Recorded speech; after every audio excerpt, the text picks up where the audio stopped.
अस्सलाम वालेकुम दोस्तों। अकाउंटेंट जोन आपके सामने इनकम फ्रॉम प्रॉपर्टी जो टैक्स कोर्स हमने स्टार्ट किया हुआ है, दूसरी वीडियो लेके है। आपको याद होगा कि हमने इनकम फ्रॉम प्रॉपर्टी वाला जो हेड है वो डिस्कस कर रहे हैं कौन सी सीरीज के अंदर।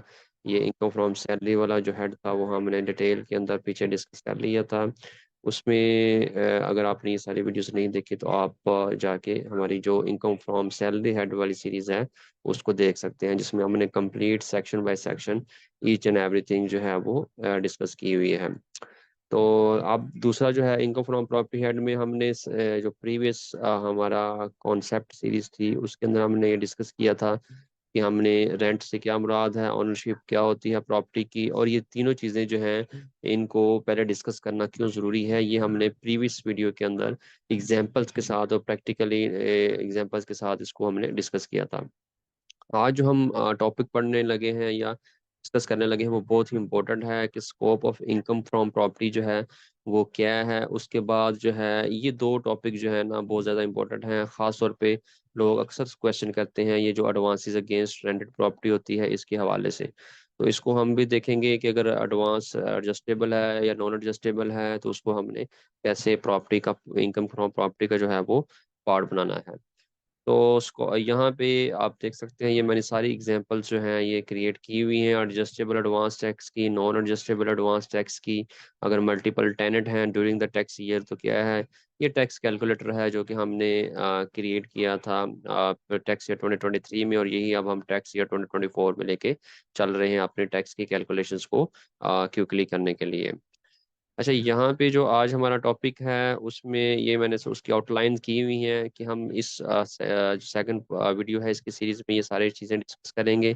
आज हम सबसे पहले देखेंगे कि जो scope of income from property है इसमें क्या क्या चीज़ें हैं और ये कौन से इम्पोर्टेंट पॉइंट्स हैं जो कि हमें इनका पता होना चाहिए ताकि हम इसकी जो टैक्स की कैलकुलेशंस हैं उसको हम प्रॉपर कर सकें।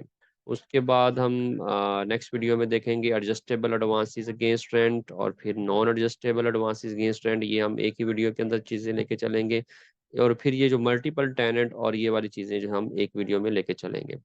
तो इंशाल्लाह मुझे उम्मीद है कि ये वीडियो भी जो है वो आपके कॉन्सेप्ट्स के अंदर काफ़ी ज़्यादा हेल्प करेगी। जब हम ये कॉन्सेप्ट्स के हवाले से इनकम फ्रॉम प्रॉपर्टी वाला पूरा हेड डिस्कस कर लेंगे तो फिर हम आयरस के अंदर जाके इसको हम मज़ीद देखेंगे कि आयरस में हम इसको कैसे लेके चलेंगे।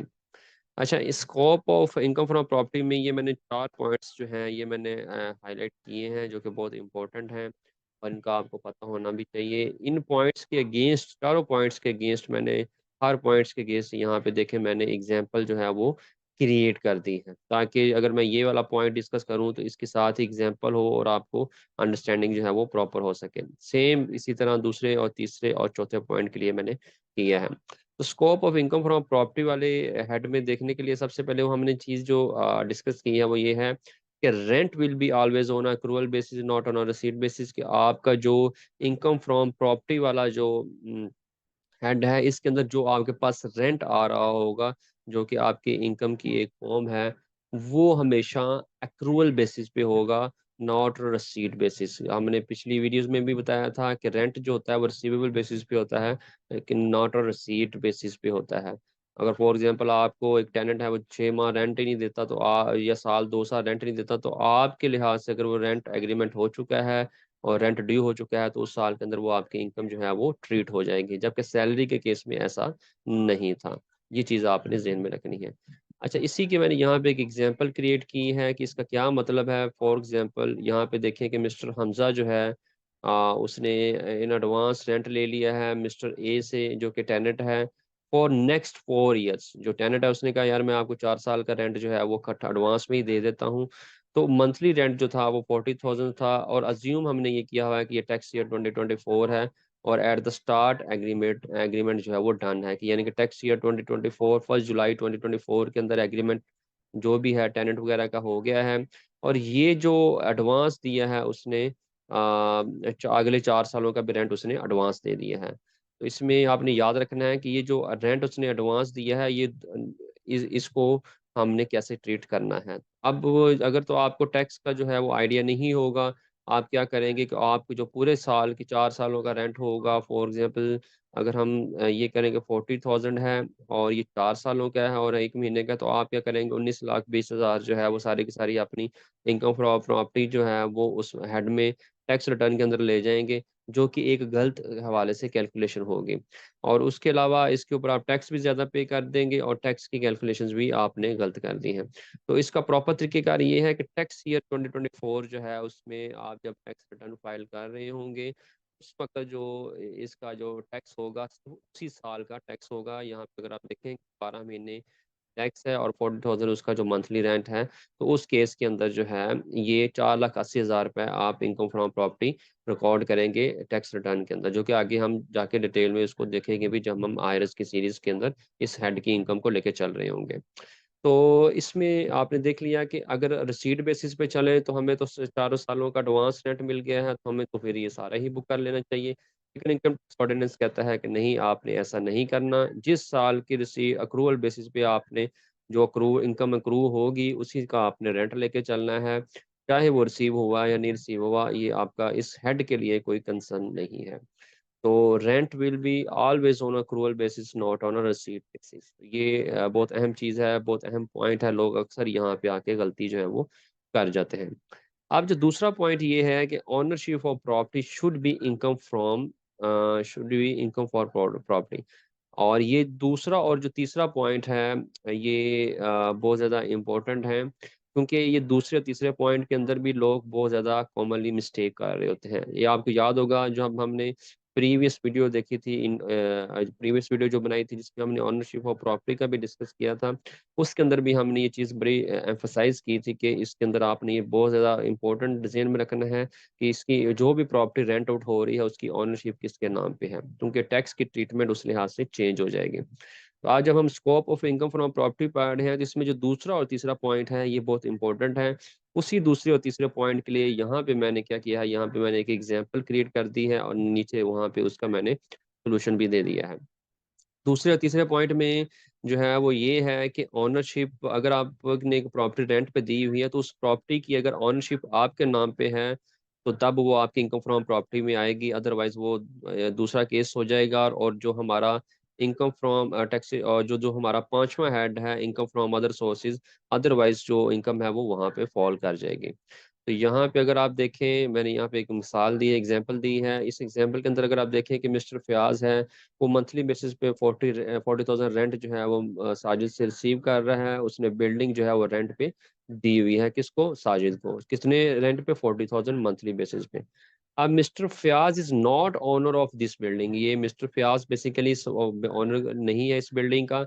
एक्चुअल जो ओनर है वो मिस्टर जुरेश है, जिसने यही बिल्डिंग जो मिस्टर फयाज ने आगे सबलेट की हुई है वो 35,000 रुपए पे मिस्टर फयाज को दी हुई है। तो अब एज ए टैक्स कंसल्टेंट वो पूछ रहा है कि मिस्टर फयाज और मिस्टर जुरेश जो है इसकी इनकम की प्रॉपर हेड के अंदर कैसे क्लासिफिकेशन होगी। तो याद रखना है कि मैंने जैसे कि ऊपर बताया है कि अगर आप इनकम फ्रॉम प्रॉपर्टी वाला हेड इनकम फ्रॉम प्रॉपर्टी के तौर पर ट्रीट करना है, तो जहाँ से आपकी प्रॉपर्टी जिस प्रॉपर्टी से इनकम आ रही है उसकी ओनरशिप आपके पास होना बहुत ज़्यादा ज़रूरी है, अदरवाइज वो इसके अंदर नहीं फॉल करेगी। अगर यहाँ पे अगर देखें तो मिस्टर जो फयाज है उसकी जो इनकम है वो मैंने यहाँ पे जो हेड हेड ऑफ इनकम लिया हुआ है, जो इन पांचों में से किसी न किसी हेड में फॉल कर रहा होगा। तो यहाँ पे अगर आप देखें तो यहाँ पे जो है इनकम फ्रॉम अदर सोर्स लिया हुआ है, जो इसकी ये 40,000 जो भी इसकी इनकम है 40,000 मल्टीप्लाई बाय 12, तो ये इसकी जो है ये इनकम फ्रॉम अदर सोर्सेज के अंदर जो है वो हम इनकम लेके चलेंगे। और जो इसके टैक्स रेट्स और सारी चीज़ें होंगी वो भी उस लिहाज से वेरी कर जाएंगे। जबकि दूसरे केस के अंदर जो मिस्टर जुरेश है उसकी जो इनकम है ये 4,20,000 रुपये, ये जो है ये इनकम फ्रॉम प्रॉपर्टी वाले हेड के अंदर आएगी।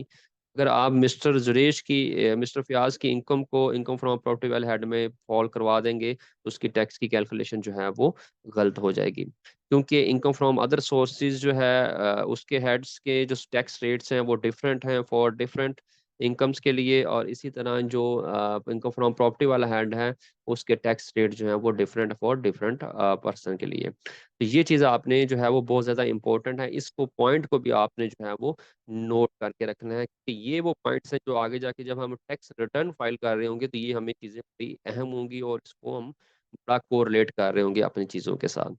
जो पहला पॉइंट था वो भी हमने डिस्कस कर लिया कि रेंट हमेशा अक्रूवल बेसिस पे होगा, नॉट रिसीट बेसिस पे, उसके हमने एग्जांपल भी यहाँ पे बता दिया आपको। दूसरा कि ऑनरशिप ऑफ प्रॉपर्टी बहुत ज़्यादा इंपॉर्टेंट है, और उस हवाले से उसकी जो इनकम है वो क्लासीफाइड डिफरेंट तरीके से होती है, उसकी मैंने एग्जांपल यहाँ पे आपको क्रिएट करके यहाँ पे उसका सोल्यूशन भी दे दिया है। उसके बाद जो चौथा पॉइंट ये है कि रेंट जो हमने इनकम फ्रॉम प्रॉपर्टी के हेड के अंदर लेना है वो सिंपल सिर्फ रेंट नहीं होगा, वो बल्कि RCT होगा, जिसको हम रेंट चार्जेबल टू टैक्स कहते हैं। उसकी कैलकुलेशंस कैसे होती है, तो उसके लिए मैंने यहाँ पे उसका फार्मूला दे दिया है कि रेंट जो भी होगा एक्चुअल और हायर हायर और फेयर मार्केट वैल्यू में से जो हायर होगा वो यहाँ पे आपने अमाउंट लेनी है। जैसे लेट्स सपोज मैंने यहाँ पे अज्यूम किया हुआ है कि हायर भी वैल्यू फेयर मार्केट वैल्यू भी वही है और एक्चुअल भी वही है, तो ये 40,000 रेंट है, और 1/10 ऑफ द अनएडजस्टेड रेंट। ये क्या चीज़ है जो कि मैंने आपको कोर्स आउटलाइन के अंदर बताया कि अगर नॉन एडजस्टेबल और एडजस्टेबल एडवांसेस होंगे तो उसको कैसे करना है, ये जो हम नेक्स्ट वीडियो के अंदर जो है वो इसको देखेंगे।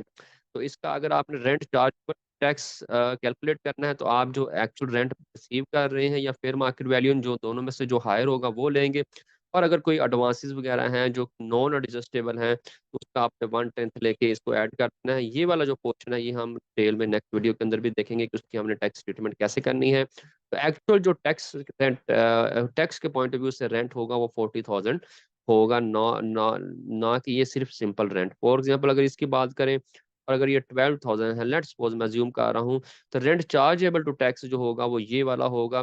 जबकि नॉर्मल लोग क्या गलती करते हैं, वो ये वाला रेंट ले लेते हैं और उसके लिहाज से अपनी टैक्स रिटर्न फाइल कर देते हैं, और यहाँ पे आके इनकम की गलत डिक्लेरेशन करते हैं, जिसकी वजह से बाद में उनको नोटिस वगैरह भी कंसीलमेंट के आ रहे होते हैं। तो इस तरह जो है ये हमने scope of income from property में देखा कि इसमें कौन कौन से जो 4 पॉइंट्स हैं जिनका हमें पता होना बहुत ज़रूरी है, और उसके अलावा मैंने यहाँ पे उनके नीचे जो है वो एग्जांपल्स भी प्रैक्टिकली दे दी हैं।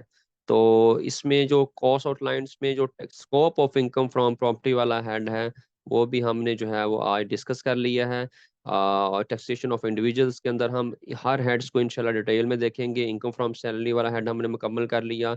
उसके बाद हमने टैक्स रिटर्न को भी देखा प्रैक्टिकली कि हमने कैसे करना है, उसको कोरिलेट किया। फिर इनकम फ्रॉम प्रॉपर्टी वाला हेड है उसको भी हम सेक्शन बाय सेक्शन और डिटेल में देख रहे हैं विद एग्जांपल्स प्रैक्टिकली, ताकि आप लोगों की अंडरस्टैंडिंग जो है वो प्रॉपर डेवलप हो सके। जब ये वाला हेड मुकम्मल होंगे तो इंशाल्लाह हम दूसरे हेड्स को भी डिटेल के अंदर जो है वो वन बाय वन करके देखेंगे। तो मुझे उम्मीद है कि आपको मेरी वीडियोस जो है वो पसंद आ रही होंगी। अगर आप लोगों को कोई क्वेश्चन है तो काइंडली कमेंट्स के अंदर मस्ट मेंशन किया करें, ताकि मैं आपको क्वेरीज को जो है वो रिस्पॉन्स कर सकूं। और लाइक भी करें, सब्सक्राइब भी करें और शेयर भी करें, और अपना फीडबैक मस्त दिया करें, ताकि मैं चीज़ों को अगर इम्प्रूव करना कहाँ कहीं भी हो सकती हैं तो मैं उसको इम्प्रूव कर सकूं। अपना ख्याल रखिएगा। Take care. अल्लाह हाफिज़।